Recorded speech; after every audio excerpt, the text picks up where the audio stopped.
খেলার ছলে গলায় প্রাণ হারালো সপ্তম শ্রেণীর পড়ুয়া। স্নানের ঘরে অবস্থায় মিলল স্তব্ধ পরিবার প্রতিবেশী।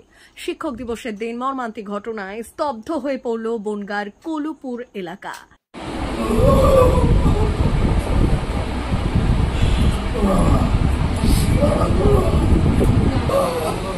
বছর 13 রিপম মণ্ডল খেলার ছলে প্রাণ হারিয়েছে বলে দাবি পরিবারের।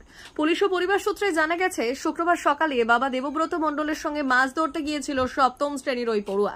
মাছ ধরে বাড়ি ফিরে স্নানের জন্য বাথরুমে যায় সে। দীর্ঘক্ষণ বাইরে না আসায় সন্দেহ হলে বাবা দরজা ভেঙে ভেতরে গিয়ে দেখেন গলায় গামছা পেঁচানো অবস্থায় ছেলে। তড়ি ঘড়ি রিপমকে বনগাঁ মহকুমা হাসপাতালে নিয়ে যাওয়া হলে চিকিৎসকরা আর বাঁচাতে পারেননি। কোনো বকাবকি কেউ কিছু করেনি, জাস্ট একটা নিছক ভুলের কারণে হয়ে যায়। কিচ্ছু না, ও আমাদের সবার নয়, ওইরকম কাজ করতে পারে না, একদমই পারে না। ভিডিও দেখে ফেসবুকে সেটা পরীক্ষা করতে কেমন আমি কিছু জানি না। ওরকম তো পড়াশোনা খুব ভালো ছিল, ভালো। তাছাড়া অনেকগুলো পড়াদের খদমত করা, সুন্দর ছবি আঁকা, সুন্দর কথা বলা, ওর সবকিছু ভদ্রতা, ওর ভিতরে অভদ্রতার কোনো লক্ষণ ছিল না। কি করে বলি যে কোনো আমরা বকেছি না, গলায় দড়িদার কোনো কৌশলই বুঝতো না। পরে ময়নাতদন্তে পাঠিয়েছে পুলিশ। রবিবার জানিয়েছে, রিপম পড়াশোনায় অত্যন্ত মনোযোগী ছিল, তার নিজের ক্ষতি করার প্রশ্নই ওঠে না।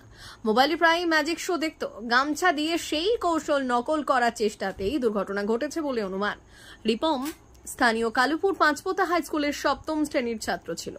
অকাল দুর্ঘটনায় শোকে স্তব্ধ পরিবার, শিক্ষক শিক্ষিকা ও প্রতিবেশীরা।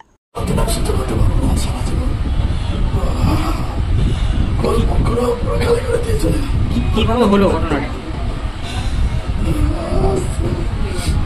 স্নান করতে গেছিল, স্নান করতে গেছিল, প্রথমে পায়খানা করেছে, তারপরে স্নান করতে যাবে, তো আবার গামছা দিয়ে ওরা কি সব খেলা করছিল, এরকম ম্যাজিক খেলাটা কি করছিল জানি না। মনে হয় যে হয়তো মোবাইলে বা কোথাও দেখেছে, হয়তো একবার যেরকম ভাবে ম্যাজিক করে ঝুলে থাকা যায়, কি করেছে জানি না, আমি বলতে পারছি না।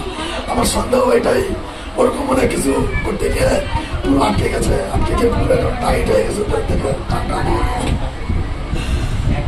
15 মিনিট পরে আমরা যখন চাল করার আওয়াজ নেই, আমরা দরজা ধাপাই, ধাক্কা দিয়ে দিতে খুলে দেখি দরজা ভেঙে দেখি যে আমাদের ঠান্ডা আমি ঝুলে যখন আমি টানালাম, পরে গামছারে এইটার ভাঁজটা খুলে যদি আগেও খুলে যেত। অনেক চেষ্টা করেছে, টানাটানি করেছে, কিন্তু বয়স কত ছিল? 13 বছর, 13.5 বছর, 13.5 বছর, মার্চ মাসে 13 বছর।